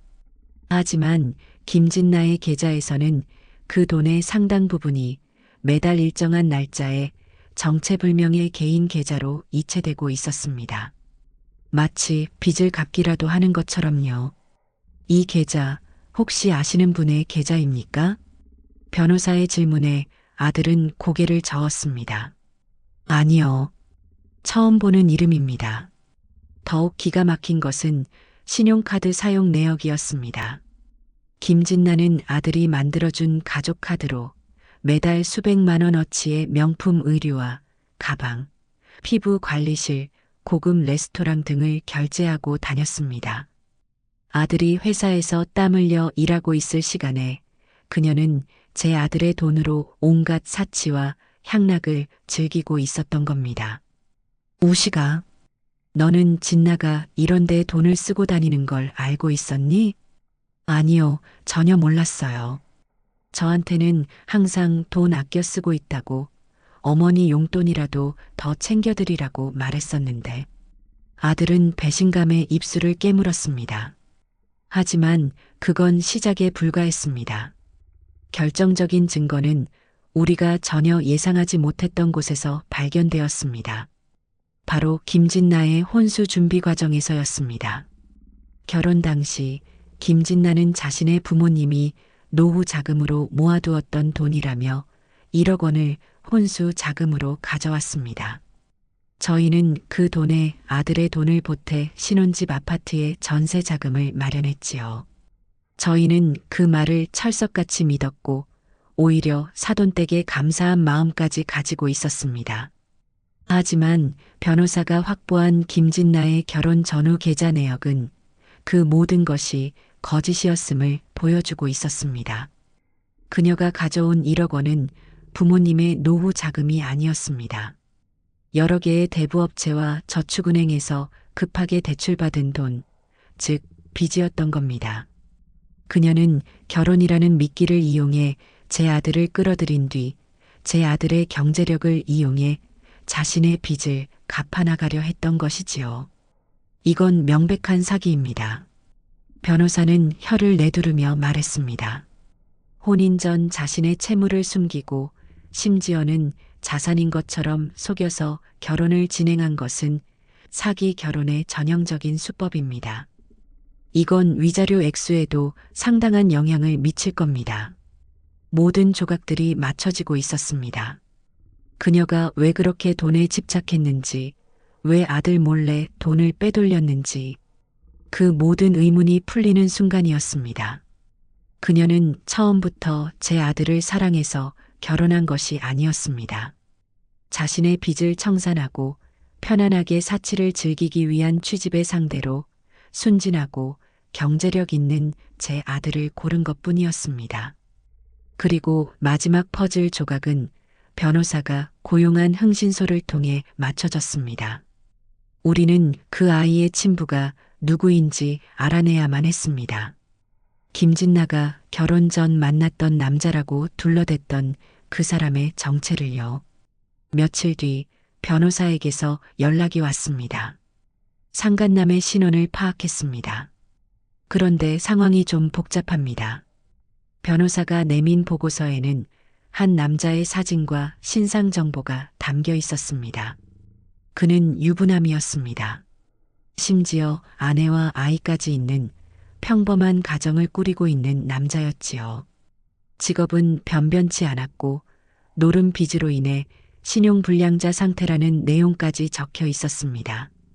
결국 김진나는 유부남과 불륜관계를 이어오다 그의 아이를 임신했고 그 사실을 그 남자에게도 그리고 제 아들에게도 숨긴 채 양쪽을 모두 속여왔던 겁니다. 아마 그 유부남에게는 아이를 지우겠다고 거짓말을 하고 제 아들에게는 자신의 아이인 것처럼 속여 결혼을 감행했을 테지요. 그 추악하고 이기적인 욕망의 소용돌이에 제 아들이 희생양이 되었던 겁니다. 모든 증거를 확보한 우리는 마침내 결전의 날을 맞았습니다. 가정법원에서 열린 첫 변론 기일. 법정 복도에서 마주친 김진나의 얼굴은 예전과 달리 수척해 보였지만 그 눈빛만은 여전히 도끼로 가득 차 있었습니다. 그녀는 저와 제 아들을 경멸과 원망이 뒤섞인 눈으로 쏘아보더군요.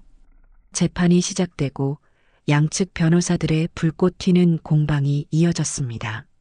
상대 측 변호사는 여전히 김진나가 불행한 결혼 생활의 피해자라고 주장하며 시어머니의 부당한 대우와 남편의 무관심을 열거했습니다. 그 거짓 주장을 듣고 있는 제 속은 부글부글 끓어올랐지만 저는 꾹 참고 재판에 집중했습니다. 그리고 마침내 우리 측 변론 시간이 되었습니다. 우리 변호사는 차분한 목소리로 하지만 힘주어 준비한 증거들을 하나씩 제시하기 시작했습니다.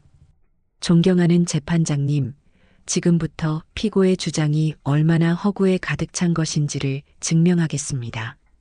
변호사는 가장 먼저 유전자 검사 결과 보고서를 증거로 제출했습니다. 재판정의 모든 시선이 보고서에 쏠렸고 방청석에서는 작은 탄성이 터져 나왔습니다. 이어서 변호사는 김진나의 금융거래 내역과 신용카드 사용 내역이 담긴 PPT 자료를 화면에 띄웠습니다. 그녀가 제 아들 몰래 돈을 빼돌린 내역과 그 돈으로 온갖 사치를 부리고 다닌 행적이 적나라하게 드러났지요. 마지막으로 상간남의 신상 정보와 그가 유부남이라는 사실까지 폭로했습니다. 모든 증거가 공개되자 김진나의 얼굴은 잿빛으로 변해갔습니다. 그녀의 변호사조차도 당혹스러운 표정을 감추지 못했지요. 거짓으로 쌓아 올린 성이 진실이라는 거대한 파도 앞에 힘없이 무너져 내리는 순간이었습니다. 판사는 양측의 주장을 모두 들은 뒤 다음 기일에 판결을 선고하겠다고 말했습니다. 한 달이라는 시간은 길고도 짧게 지나갔습니다. 그리고 마침내 최종 판결이 내려지는 날, 저와 아들은 다시 법정에 섰습니다. 판사가 판결문을 읽어 내려가기 시작했습니다. 피고 김진나의 혼인 파탄 책임이 명백하게 인정된다. 피고는 원고 김우식의 신뢰를 배신하고 혼인의 본질을 심각하게 훼손하는 기망 행위를 저질렀다. 따라서 원고와 피고의 혼인은 이를 취소한다. 혼인 취소. 그 말을 듣는 순간 저는 저도 모르게 제 아들의 손을 꽉 잡았습니다. 또한 피고는 원고가 입은 정신적 고통에 대한 위자료로 5천만 원을 지급하라. 피고가 혼인 기간 중 원고의 재산으로 취득한 모든 부당이득은 원고에게 반환하며 소송 비용 역시 모두 피고가 부담한다. 완벽한 승리였습니다. 법은 진실의 편이었고 정의는 살아 있었습니다. 판결을 듣는 김진나의 얼굴은 모든 것을 포기한 듯 아무런 표정이 없었습니다. 그녀는 초점 없는 눈으로 허공을 바라보다가 힘없이 법정을 빠져나갔습니다. 법정을 나서자 눈부신 햇살이 쏟아져 내렸습니다. 저는 하늘을 올려다보며 길고 깊은 숨을 내쉬었습니다. 길고 길었던 전쟁이 마침내 끝이 난 겁니다. 옆에 선 아들의 얼굴에도 아주 오랜만에 희미한 미소가 번지고 있었습니다. 그것은 기쁨의 미소라기보다는 모든 것을 끝냈다는 안도의 미소에 가까웠지요. 속이 다 후련해지는 시원한 사이다 한 사발을 들이켠 듯한 순간이었습니다.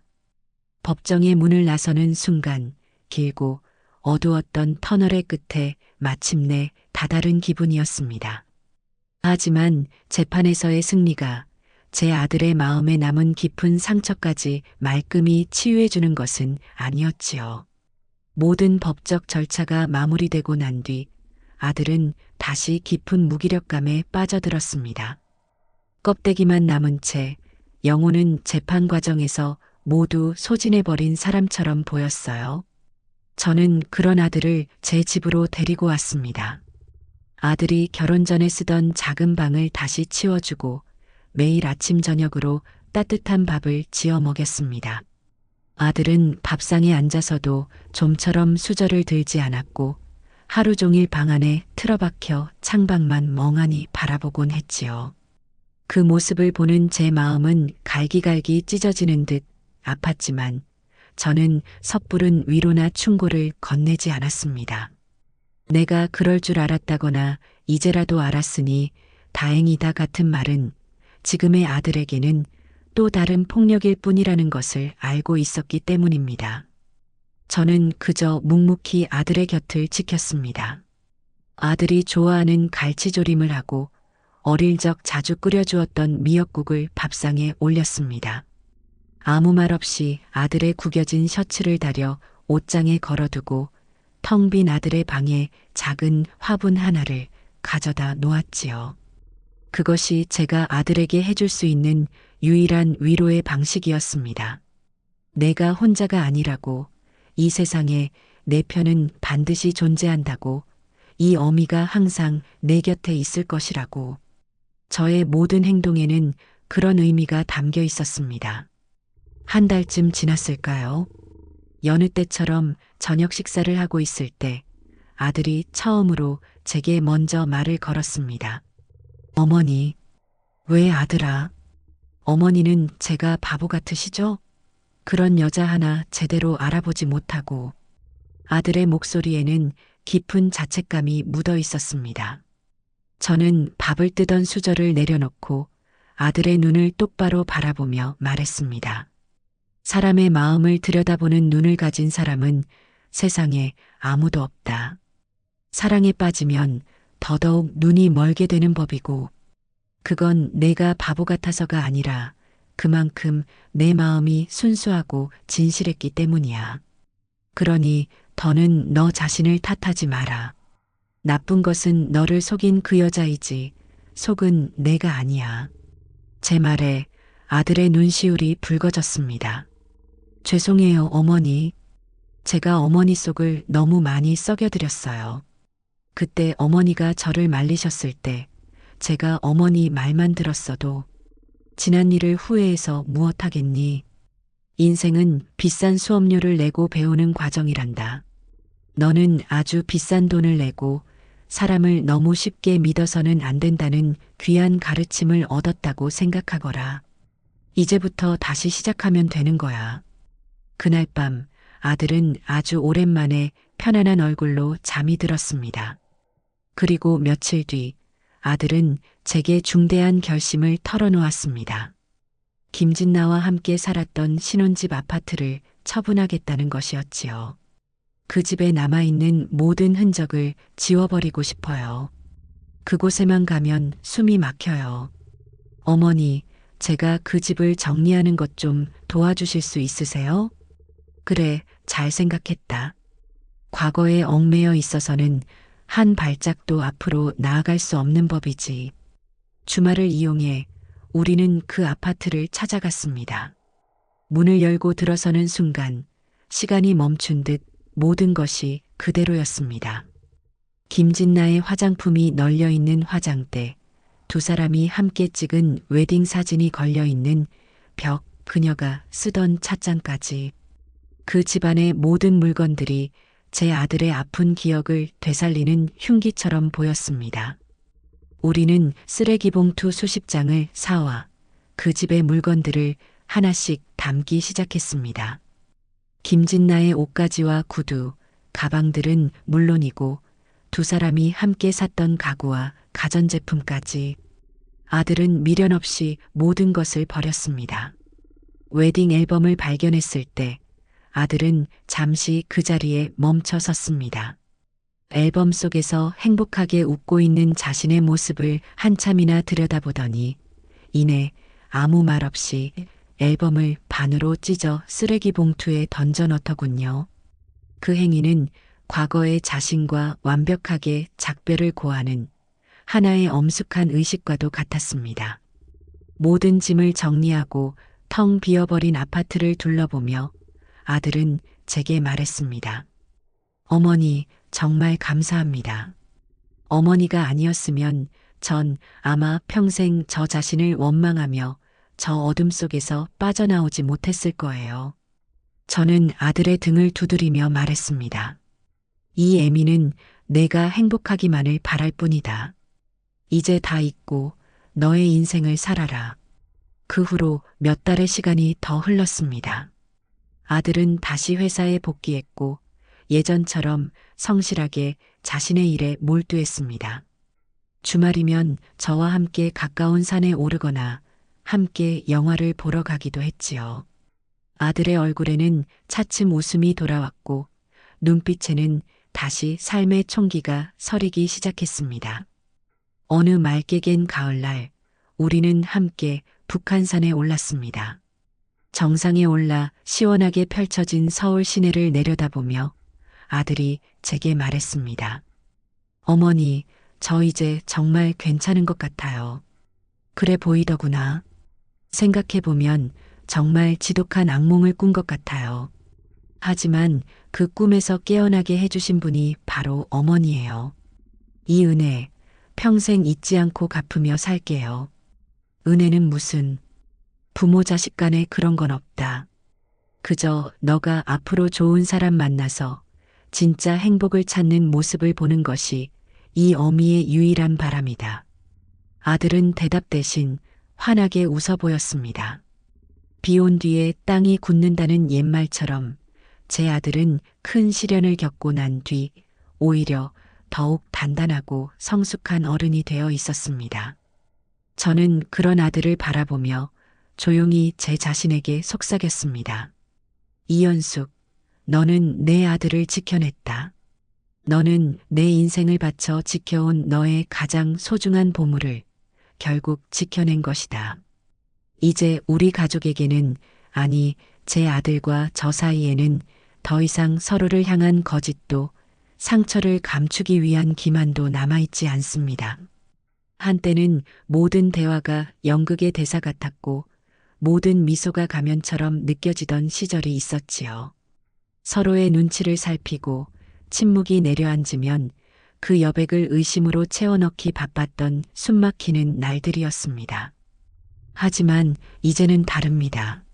함께 밥을 먹다 말이 없어져도 그 침묵은 더 이상 불안의 증거가 아니라 편안한 휴식이 됩니다. 서로의 존재만으로도 충분한 꾸밈 없는 진심만이 우리 사이에 강물처럼 흐를 뿐입니다. 물론 비록 한바탕 거대한 폭풍우가 저희의 삶을 뿌리째 뒤흔들고 지나간 것은 사실입니다. 그 폭풍은 제 아들의 세상을 무너뜨렸고 제 가슴에도 지울 수 없는 생채기를 남겼습니다. 하지만 모든 것을 앗아간 줄로만 알았던 그 거센 비바람은 역설적이게도 가장 중요한 것만을 남겨두고 모든 허상을 씻어갔습니다. 겉보기에만 그럴듯했던 무대장치와 소품 같은 관계들을 모조리 휩쓸어 가버리니 그제야 어떤 풍파에도 흔들리지 않는 가족이라는 단단한 안반이 모습을 드러냈습니다. 우리는 비로소 맑고 투명해진 하늘 아래 가장 본질적이고 소중한 서로의 존재를 마주하게 된 것이지요. 저는 평생 평화라는 것을 잘못 이해하고 살았던 것 같습니다. 그저 아들이 좋은 짝을 만나 가정을 꾸리고 아무런 문제 없이 조용히 살아가는 모습, 그것이 제가 꿈꾸던 평화의 전부였지요. 하지만 유리 세공품처럼 아슬아슬하게 유지되던 그 평화는 단 하나의 거짓말로도 산산조각 나버리는 허상에 불과했습니다. 이제야 저는 진짜 평화를 깨닫습니다. 그것은 온실 속에서 지켜지는 연약한 꽃이 아니라 거친 들판의 비바람을 모두 이겨낸 후에야 더욱 굳건히 뿌리내리는 들풀과 같은 것이었습니다. 절망의 한가운데서 서로를 붙잡고 함께 울어주고 무너진 상대를 다시 일으켜 세워주는 그 과정 속에서 우리는 어떤 일이 닥쳐도 함께 이겨낼 수 있다는 강철 같은 믿음이 벼려졌습니다. 그 믿음이야말로 그 누구도 빼앗아갈 수 없는 우리만의 진정한 평화입니다. 제 아들의 곁에서 저는 이제 남은 인생을 그 단단한 평화 속에서 조용히 그리고 진정으로 행복하게 살아갈 겁니다. 아침에 일어나 아들이 좋아하는 찌개를 끓이고 예전처럼 의무감이나 걱정이 아닌 순수한 애정으로 그의 구겨진 셔츠를 다려주는 일상.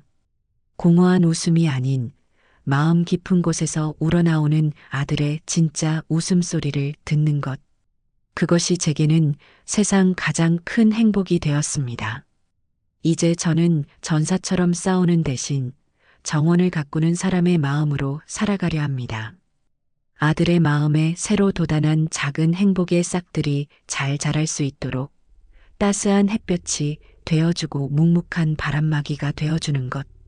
그 안에서 제 자신의 기쁨을 찾는 것. 그것이 제가 찾은 삶의 마지막 소명이자 가장 큰 축복입니다.